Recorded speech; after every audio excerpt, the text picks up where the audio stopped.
So, hello everyone. So, are you confused about how to do revision for your NEET PG? The revision is consuming both time and very energy. So, in this video, I am going to dig my revision hacks, my revision tools, which I use to make my revision super effective and great going. So, what are you waiting for? Let's get started. First is active and passive revision. पहले concept समझते हैं. Active revision is when you are actively reading your notes. You start reading the notes as you are prepared by listening to your teacher's lecture, and as you read the notes, the concepts get reviewed in your mind. The second thing is passive revision. Of passive revision क्या होता है? In passive revision, you do not read on your own, but through various tools, you are made to get back to your notes. One important tool is the lecture video, which you have watched to prepare the notes that you have in your hand now. उसी को आप देख लेते हो. तो उसमें क्या होता है ना, you don't have to push your brain कि ये इस लाइन से इस लाइन आपकी आंखें जंप कर रही है, आपका ब्रेन उसको आपके दिमाग में reinforce कर रहा है ना. Your teacher will be playing the same voice, the same notes in your brain, and then it becomes very easy for you to remember as well as grasp, as it creates an audio as well as a visual memory. Passive revision के कुछ और tricks भी है. Like you can use the question paper. Question paper के माध्यम से आप उन टॉपिक्स को देख सकते हो एक क्वेश्चन एंगल से, and then you can get back to your topics. That will also help you in a wonderful revision. और एक चीज क्या होता है that I am forgetting to mention, that's आप टेस्ट देते हो, जीटी देते हो, क्लास टेस्ट देते हो, सब्जेक्ट वाइज टेस्ट देते हो. बहुत सारे इंस्टीट्यूट्स क्या करते हैं, उन टेस्ट का वीडियो सॉल्यूशंस बनाते हैं. तो if you listen to those video solutions, again your teachers are reinforcing the concepts in your brain. आपको खुद को जाके नोट्स खोल के पढ़ना नहीं है, वो आप लोगों को फिर से वो कॉन्सेप्ट सिखा रहे हैं. So through the ways of test, through the ways of MCQs, through the lecture videos, you can get back to the revision without yourself actively forcing you to sit down and study the same topic again. So then it becomes a bit more easy rather than doing an active revision. The next one is a retrograde revision. Now, what is a retrograde revision? देखो, usually हम preparation के time पे क्या करते हैं? We will read the notes, then we'll solve the MCQs. Again, we'll read notes of another topic and solve the MCQs. Maybe आप मतलब तभी कर लेते हो, और कभी-कभी क्या करते हैं, टॉपिक को पढ़ लेते हैं. Let's see how much your retention is. 2 से 3 दिन बाद हम MCQs को सॉल्व करेंगे. बट यहाँ पे मैं आपको एक हैक बताने जा रहा हूँ जिसे कहते हैं रेट्रोग्रेड रिविजन. इन रेट्रोग्रेड रिविजन हम क्या करते हैं, सपोज पहली बार यहाँ पढ़ रहे, you read the notes, you did the MCQs, उसे रख दिया. अब नेक्स्ट टाइम जब आप पढ़ोगे, आप क्या करोगे, you'll open those MCQs. It may be a test that you have given, or it may be some random MCQs from a custom model that you have made. तो MCQs आप खोलोगे और उन MCQ में जो टॉपिक, जो concept पूछा गया है, उसको आप जाके नोट से पढ़ लोगे. मतलब क्वेश्चन को तो एक बार देखोगे ही, and specially if you have done wrong, you must see the question, और उसके बाद you go back to the notes and you read the topic again. ये रेट्रोग्रेड रिविजन बहुत इंपॉर्टेंट होता है, specially when you are nearing close to the exam. क्योंकि देखो, आपके टीचर्स, आपके मेंटर्स जो आपके लिए क्वेश्चंस बना रहे हैं, उनकी एक्सपीरियंस बहुत है. They have decades of experience in teaching students, mentoring students in this field, in this preparation. तो उनको एक बहुत अच्छा सा अंदाजा लग जाता है कि what your examiners are thinking. They can decode the mind of your examiner, and they will give you those questions which are most likely to come. And at least if those questions are not repeated, you can be sure that those topics most of the times get repeated. तो if you take up those MCQs और वहाँ से आप notes में बैठ जाते हो और उन सब टॉपिक्स को पढ़ लेते हो, तो आपका रिवीजन बहुत ही हाई यील्डिंग हो जाता है. सो रेट्रोग्रेड रिवीजन एक ऐसा स्ट्रेटेजी है जो आपके रिवीजन को इंटरेस्टिंग भी बनाता है, हाई यील्डिंग भी बनाता है, एंड यू मेक श्योर कि आप सबसे इंपॉर्टेंट टॉपिक्स पढ़ रहे हो. बट रेट्रोग्रेड रिविजन तभी यूज करना when you are 3 months 4 months away from the exam. शुरू से मत कर देना, क्योंकि तब कंटेंट की कॉम्प्रोमाइजेशन हो जाएगी. So the next strategy is high yield revision. And how can PYTs help in developing a high yield revision? अब आप ध्यान दिए होगे, I have not said PYQs, I have said PYTs. So what is the difference between PYQ and PYT? PYQ are basically previous year questions, जो questions previous year में exams में पूछे गए हैं, BET और NEET PG, BET और INA-CET, जो questions पूछे गए हैं. And the other thing is PYTs, previous year topics. अब बहुत सारे एस्पिरेंट्स ये गलत करते हैं कि वो PYQs पढ़ते रहते हैं कि प्रीवियस ईयर में जो क्वेश्चन है, चलिए उन्हीं को रिवाइज करते हैं. But more important than PYQs, what is more important, जो PYTs, that is the previous year topics. Because questions never get repeated. अब किसी भी एग्जाम में शायद ही एक आध क्वेश्चन रिपीट हो जाए, और अगर होता भी है वो क्या होता है ना, जनरली INICET के क्वेश्चन नीट पीजी रिपीट करता है और नीट पीजी का क्वेश्चन INICET रिपीट करता है। ये होता है बट ये बहुत रेयर है, मैं आपको बता दे रहा हूँ। Questions rarely do get repeated. What gets repeated at the previous year topics. And so, if you have less amount of time and you want to revise a particular subject, so PYTs can act as a map. See, the syllabus is very vast, but the previous year topics को अगर आप चुन चुन के पढ़ लोगे तो भी आपका रिविजन सब्जेक्ट का बहुत तगड़ा हो जाएगा, because the strategy of NEET PG is 80% of the questions come from 20% of the topics. तो किन टॉपिक्स के अराउंड आपके एग्जामिनर ज्यादा सोच रहे हैं वो PYTs दिखाता है। PYT is a reflection of your examiner's mind, जी वो आपसे क्या पूछना चाह रहा है। PYTs वो बहुत अच्छे से रिफ्लेक्ट करते हैं। तो अगर आप PYTs को पढ़ लो, मान लीजिए आपका कोई सब्जेक्ट है, जैसे मान लीजिए आपका रेडियोलॉजी है, आपने खत्म नहीं किया हुआ है और एग्जाम के मान लीजिए अब 1 महीने रह गए, तो व्हाट शुड आई डू? क्या मैं पूरा रेडियोलॉजी शुरू से एकदम बिगिनर की तरह पढ़ने बैठूं? No, take up the PYTs and read that segment from your notes जो PYTs का टॉपिक है। तो उससे क्या हो जाता है, आपका रिवीजन बहुत हाई यील्डिंग हो जाती है और वो एग्जाम के क्लोज आपको काम आएगा। उसको आप बार बार रिवीजन कर लो, आपका स्ट्राइक रेट एग्जाम में बहुत अच्छा आएगा और रैंक भी ठीक ठाक निकलेगा आपका। नेक्स्ट बात करते हैं एक और स्ट्रेटेजी जिसे कहते हैं फनल स्ट्रेटेजी। अब ये फनल स्ट्रेटेजी क्या चीज है? देखो, फनल स्ट्रेटेजी मतलब क्या होता है, आप किसी भी फनल देखे होगे, ऊपर वाला हिस्सा वाइड होता है और जैसे आप नीचे आते हो वो नैरो होता जाता है। वैसे ही आपको आपके रिवीजन को बनाए रखना है। When it's the first revision, second revision, आप कंटेंट ज्यादा पढ़ो, फर्स्ट पेज से लास्ट पेज तक नोट्स पढ़ो, टाइम लो। बट जैसे आपके रिविजन्स के नंबर बढ़ रहे, second revision, third revision, make sure आप कंटेंट को फिल्टर कर रहे हो और मोस्ट इंपॉर्टेंट चीजें आप पढ़ रहे हो। और जैसे नंबर ऑफ रिविजन्स बढ़ रहे हैं, आपका टाइम टू रिवाइज रिड्यूस हो रहा है।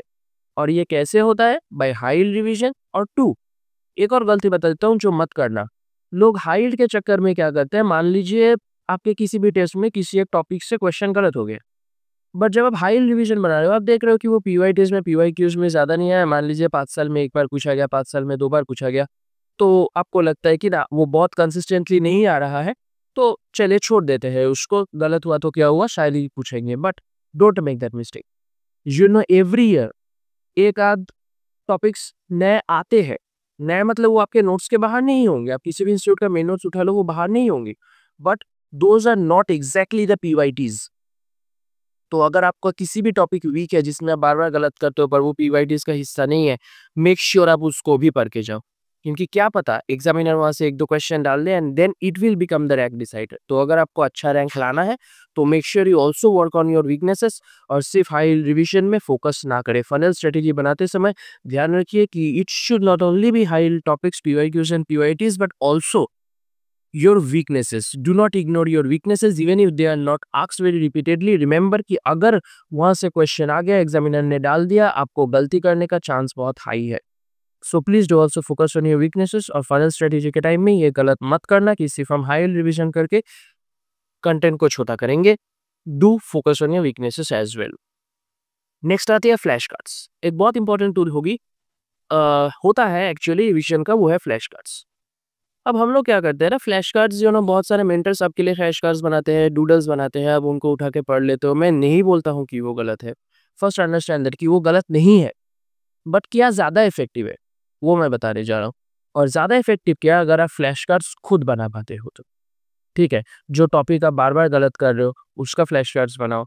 और वोलेटाइल टॉपिक्स है, मान लीजिए जैसे मैं कहता हूँ ट्यूमर मार्कर्स एक वोलेटाइल टॉपिक है बहुत लोगों के लिए, और एक्चुअली वो वोलेटाइल टॉपिक है भी।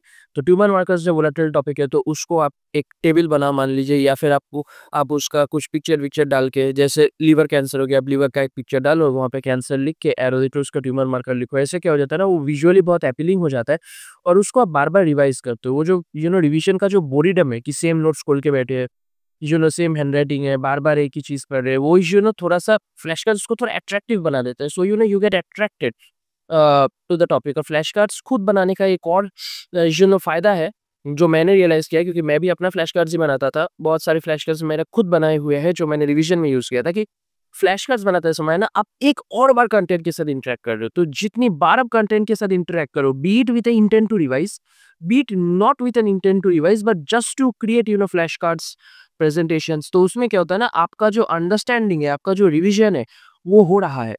शायद आपको पता नहीं चल रहा है, आपको आपका ब्रेन वो स्ट्रेस नहीं ले रहा है, बट इस आपका रिवीजन हो रहा है। तो आपका क्रिएटिविटी दिखाने का एक ही रीजन है, फ्लैश कार्ड्स। प्लीज दूसरों के फ्लैश कार्ड्स पे डिपेंडेंट ना हो, अपने दोस्त से फ्लैश कार्ड्स कलेक्शन ना ले, ट्राई करिए अपना फ्लैश कार्ड्स कलेक्शन बनाओ और खुद फ्लैश कार्ड्स बनाओ, तो वो बहुत अच्छा है। आपका क्रिएटिविटी दिखाने का एक रीजन है और आपके बोरिंग रिवीजन को सुपर डुपर एक्साइटिंग और कूल फ्लैश कार्ड्स क्रिएशन बना सकती है, जिसके माध्यम से आप रिवाइज भी करोगे बट आपके ब्रेन में स्ट्रेस तो नहीं आएगा। Next will talk about the 20th notebook and 21st note. देखो, 20th नोटबुक एक ऐसी चीज है जो बहुत सारे लोग सुने होंगे, ठीक है ना। 20th नोटबुक इज बेसिकली वो नोटबुक जहाँ पे आप आपके वीकनेसेस लिखते हो कि इन टॉपिक्स में मैं गलत कर रहा हूँ। और यू नो 20th नोटबुक लिखने का एक बहुत अच्छा तरीका है द 3 कॉलम स्ट्रेटेजी, जिसमें आप 3 कॉलम्स बनाते हैं। पहला, सब्जेक्ट वाइज क्लासिफाई करते हैं कि मान लीजिए एनाटॉमी, बायोकेमिस्ट्री, पैथोलॉजी, माइक्रोबायोलॉजी, अब सब्जेक्ट्स अलग करते हैं और उन सब्जेक्ट्स के अंदर आप टेबल्स बनाते हैं जिसमें 3 कॉलम्स होते हैं। एक कॉलम होता है टॉपिक्स डन रॉन्ग, जिसमें बेसिकली जिन टॉपिक पे आपका कंसेप्चुअल एरर हो रहा है आप वो डालते हैं। दूसरा बनाते हैं वोलेटाइल टॉपिक्स, जो कि फैक्ट बेस्ड है, जो वोलेटाइल है आप जल्दी भूल जाते हो, वोलेटाइल टॉपिक्स। और तीसरा आप डाल सकते हैं न्यू टॉपिक और अपडेट, जो आपने शायद क्वेश्चंस करते हुए जो नया टॉपिक आपको मिला है, या फिर मान लीजिए कि इस साल कुछ नया ड्रग आया है, सॉरी कोई नया गाइडलाइंस का अपडेट है, तो that is what you put in that new topic और अपडेट। तो अब रिवीजन के समय इसको कैसे अप्रोच करना है, जो कंसेप्चुअल एरर है, ठीक है, जो कंसेप्चुअल एरर है उसको आप 2 बार 3 बार 4 बार देख लो, वो कंसेप्ट आपके दिमाग में बैठ जाता है, चांस लेस है कि आगे आप उसको गलत करोगे। The second column that is the volatile topics. Volatile topics वो है जिसको आपको बार बार देखते रहना है, क्योंकि वो आप भूल जाते हो, तो उसको बार बार देखना बहुत जरूरी है। And the last is new topic और अपडेट। तो ये हो गया आपका 20th नोटबुक। बहुत सारे लोगों को पता होगा, ऑल 19 सब्जेक्ट्स को कैटेगराइज करके आप ये बना सकते हो, और ये 20th नोटबुक बहुत इंपॉर्टेंट है। और मैं तो रिकमेंड करूंगा कि every night before you go to sleep, ठीक है ना, आप 20th नोटबुक उठाओ, वहां से 1-2 टॉपिक्स को आप पढ़ो, तो क्या हो जाएगा कि एफर्टलेसली 20th नोटबुक कवर हो जाएगा। 2-3 बार आपका 20th नोटबुक कवर हो जाता है और अब इफेक्टिवली 20th नोटबुक बनाते हो, तो you can see a rise in your GT marks, a rise in your GT rank, and that will give you confidence and an edge to your preparation. But what is this 21st notebook? शायद किसी ने बोला होगा आपको 21st notebook के बारे में। आइए मैं बताता हूँ 21st नोटबुक क्या होता है। 21st notebook is basically you. What do I mean by you? देखो, आप सुबह एक टारगेट बनाते हो कि ये टॉपिक्स में पढ़ूंगा, ठीक है। तो उस 21st नोटबुक में आपको क्या करना है, वो टॉपिक्स को लिख के रखना है। And at the end of the day आप कितने कवर किए, अब उस 21st नोटबुक में लिखोगे। तो इट इज बेसिकली एक चीज होती है जिसे कहते हैं journaling. And 21st notebook actually आपका जर्नलिंग टूल है कि आपने क्या ऑब्जेक्टिव्स बनाए, आपने क्या अचीव किया at the end of the day, क्या रह गया, और उसको आप नेक्स्ट दिन डाल देते हो, नेक्स्ट दिन टॉपिक के साथ जोड़ देते हो, and again this goes on. तो इस जर्नलिंग के माध्यम से क्या होता है ना, यू गेट टू अंडरस्टैंड कि मैं कितना कवर कर पा रहा हूँ, कितना रियल टाइम में मैंने कवर किया है, क्या मेरे दिन के ऑब्जेक्टिव्स बन रहे हैं। क्योंकि नीट पीजी प्रिपरेशन के टाइम में इतना ज्यादा आप 1-2 दिन में पढ़ते हो ना, जब तीसरा दिन आता है भूल जाता हो कि 2 दिन में मैंने कवर ही क्या किया, जो मैंने टारगेट लिया था वो मैं कवर कर पाया कि नहीं। तो वो जर्नलिंग आपको हेल्प करते हैं, और एक हफ्ता 2 हफ्ता हो जाएगा, when you look back at your journaling copy you will realise what is the efficiency of your preparation. कि आपको स्पीड बढ़ाने हैं, कि आपको स्पीड घटाने हैं, आप कैसा कर रहे हो। It will give you a very good your outlook, it will give a very good idea कि आपका प्रिपरेशन किस ट्रैक पे चल रहा है, कि आपको स्पीड बढ़ाना है, कि आपको स्पीड घटाना है। तो 21st notebook is a very important insight on your preparation and on the efficiency of your preparation. आप समझ सकते हो कि क्या मेरी प्रिपरेशन इनएफिशिएंट बन। सो 21st नोटबुक आपका प्रिपरेशन का एक ट्रैक रिकॉर्ड है। इट विल टेल यू कि कैसे आपका प्रिपरेशन जा रहा है, ऑब्जेक्टिव्स मीट हो रहा है कि नहीं। और वो एक कंटिन्यूअस असेसमेंट टूल भी है, आपके प्रिपरेशन को आप कंटिन्यूअसली असेस कर सकते हो कि प्रिपरेशन किस दिशा में जा रहा है। So 21st notebook is very very helpful to keep yourself on track. And last but not the least, कोई भी रिवीजन इफेक्टिव तभी बनता है जब आपका कमिटमेंट हो, आपके डेली जो टारगेट्स आप सेट कर रहे हो उस पर आप कमिटेड हो, और उसको अचीव करने के लिए आप सब कुछ करने के लिए राजी हो। Commitment and continuous assessment of your preparation can make your preparation more strong and make the journey into a successful one.